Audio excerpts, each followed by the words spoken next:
December వచ్చిందంటే మా ఇంట్లో కంపల్సరీగా చేసేది గాజర్ కా హల్వా. సో దానికోసమే ప్రిపరేషన్స్ చేస్తున్నాను అనమాట. ఎక్కువ తీసుకోలేదు, ఓన్లీ 3 kgs చేస్తున్నాను.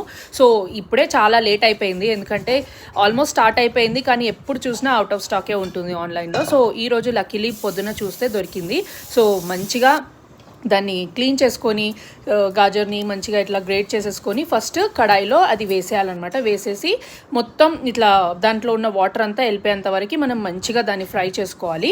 సో వాటర్ ఇట్లా మనం ఇట్లా ప్రెస్ చేసి చూస్తే మనకు తెలిసిపోతుంది. వాటర్ కొంచెం ఉన్నా సరే అదంతా వెళ్ళిపోయే వరకు ఫ్రై చేసుకొని అందులో మంచిగా గీ వేసేయండి. ఇక్కడ మాత్రం అస్సలు కాంప్రమైజ్ అవ్వకండి, ఎందుకంటే ఎప్పుడో ఒకసారి చేసుకుంటాం కదా. సో గీ వేసి మంచిగా ఫ్రై చేసేసి ఒక 5 minutes తర్వాత అందులో మిల్క్ వేసేయండి. మీన్ వైల్ నేను ఇక్కడ కాజు అండ్ బాదాం కూడా కట్ చేసి పెట్టుకుంటున్నాను.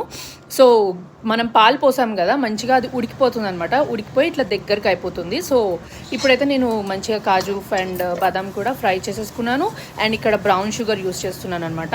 సో మీ టేస్ట్కి తగ్గట్టు వేసుకోండి. బ్రౌన్ షుగర్ వేసి ఇంకొక 5 to 10 minutes అట్లా కలిపేసి లాస్ట్కి కోవా వేసేయండి.